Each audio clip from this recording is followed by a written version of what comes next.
Olá! Você já ouviu falar sobre acessibilidade e design universal? E como esses dois conceitos se aplicam na vida das pessoas? Bom, esse será o tema abordado pelo Grupo de Arquitetura e Urbanismo, trabalho de extensão. O objetivo é abordar um tema pouco discutido, como o simples fato de prestar uma última homenagem ao ente querido. Esse tema será acessibilidade em cemitérios. Bom, então o que seria acessibilidade? É promover a adequação de espaços e extinção de barreiras físicas e ambientes dentro de residências e espaços públicos e privados, edificações e equipamentos urbanos, como, por exemplo, rampas, elevadores e banheiros adaptados, calçadas com piso tátil. E o que seria design universal? O design universal nada mais é do que produtos ou ambientes que sejam acessíveis a todos, independentemente de suas habilidades ou características individuais. O entrevistado Alisson falará mais sobre suas experiências e sobre a acessibilidade. Estamos aqui com Alisson Flores. Boa noite, Alisson. Boa noite. Eu vou te fazer umas perguntas. Você poderia nos contar um pouco da tua história? Sim. Bom, meu nome é Alisson Darlan Flores, tenho 28 anos, embora não pareça, tenho 28 anos.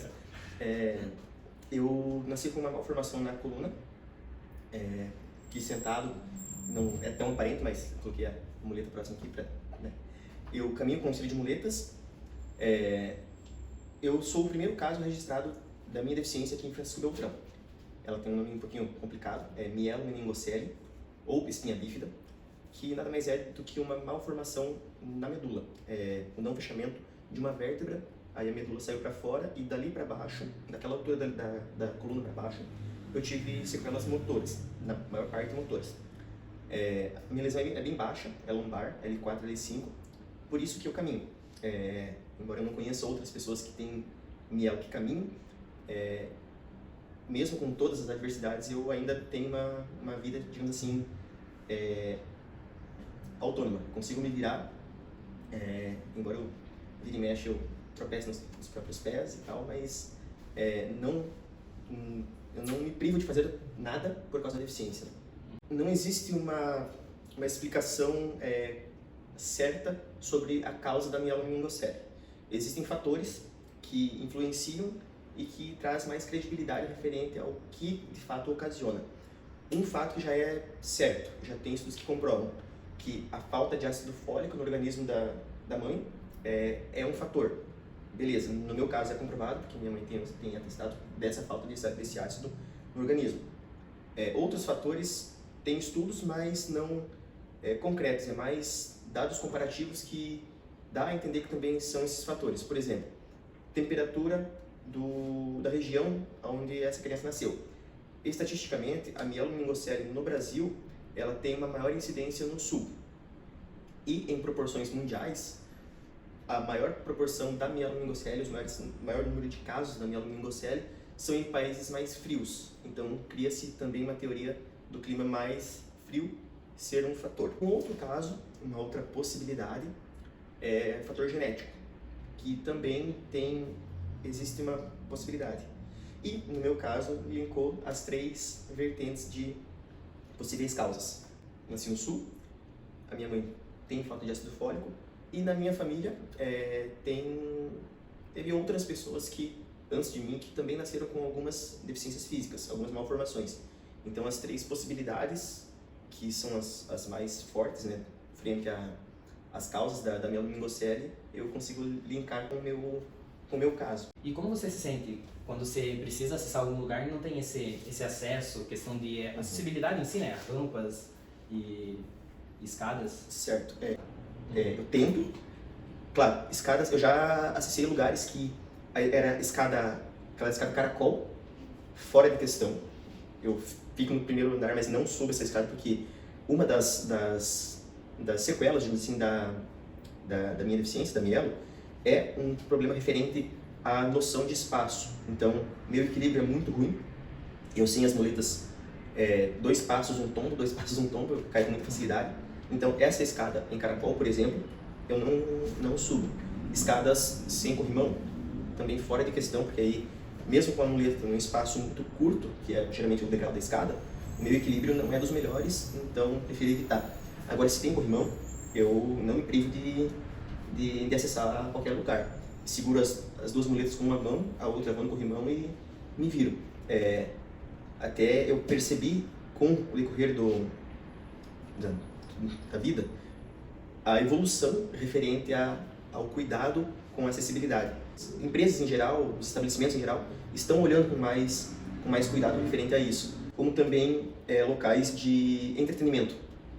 Com o passar do tempo, eu comecei a me socializar, digamos assim, com uma certa idade, já com mais de 25 anos que eu comecei a viver uma vida social fora do meu mundo.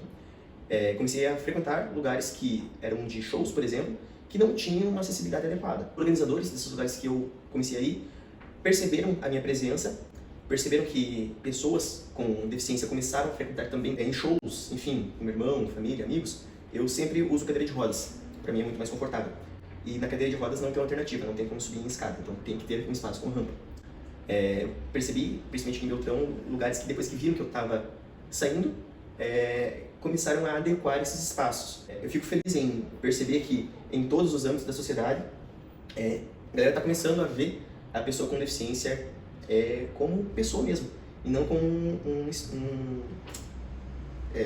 incômodo, uma pessoa que vai gerar só gastos para aquele empreendimento, né? Eles estão realmente pensando em... Eu não costumo utilizar o termo inclusão, porque para você incluir algo, você vai pegar algo que já está excluso, já está separado. Então, eu bato na tecla de que não, a gente tem que, em todos os âmbitos, colocar a pessoa com deficiência em igualdade. Por isso que eu costumo não utilizar o termo inclusão.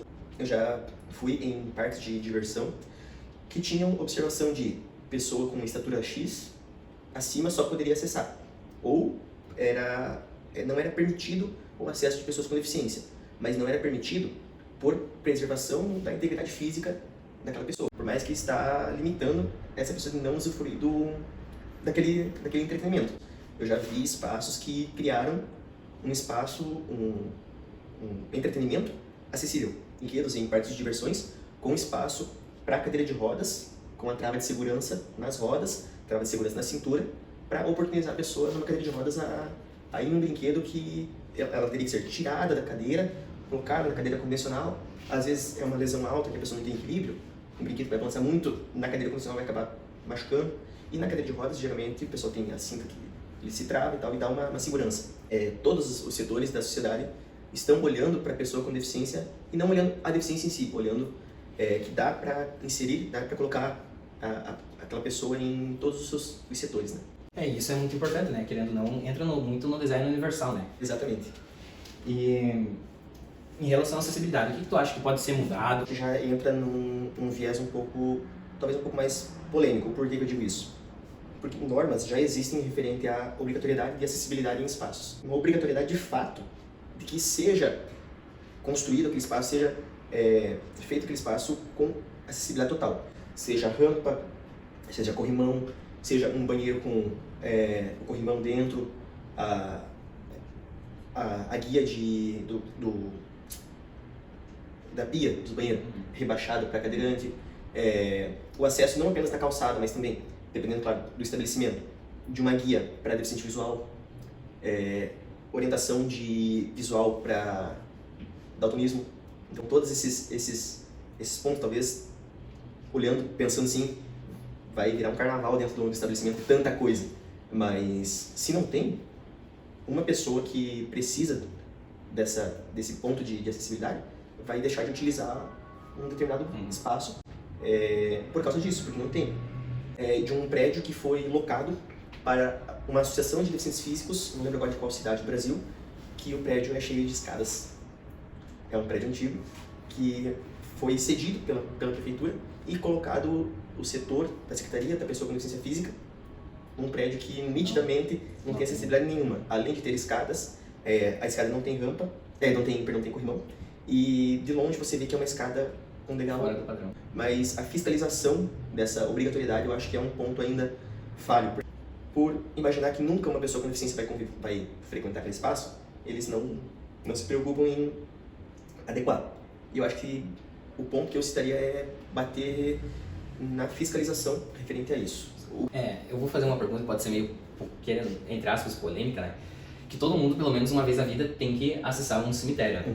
E Você com certeza já acessou. Eu gostaria de fazer essa pergunta, como que você se sentiu quando você foi nesse local e não conseguiu, teve dificuldade, querendo ou não, de se locomover ou até mesmo acessar o próprio cemitério, né?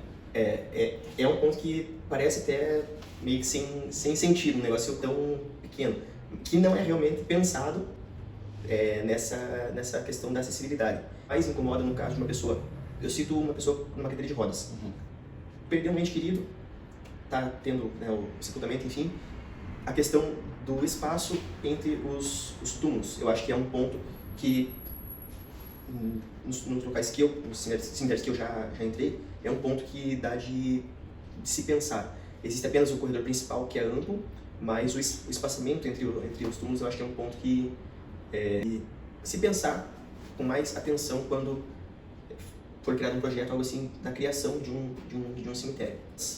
Rampas é um negócio que, para a pessoa que convive com uma cadeira de rodas, é importante, é essencial, e não apenas ter a rampa, mas ter uma rampa dentro das normas, eu acho que é tão importante quanto, né? Uma rampa assim, ele não vai conseguir subir sozinho nunca.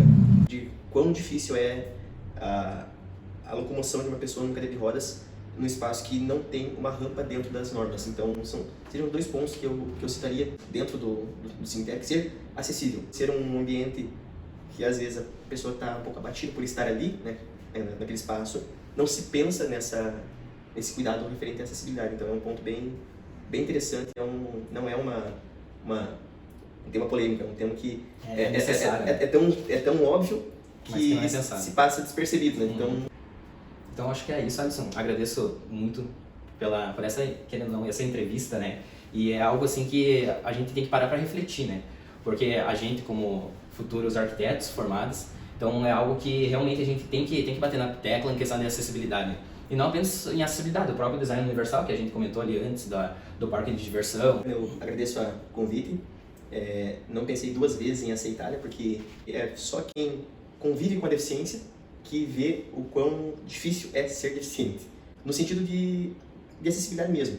Mais uma vez, agradeço a oportunidade e me coloco à disposição para, sempre que precisarem referente a falas sobre acessibilidade, seja falas ou dúvidas, né, quando iniciarem os projetos, algo mais na prática, sobre como a pessoa com deficiência vai ver isso, aquilo, o que eu puder estar auxiliando, estou à disposição.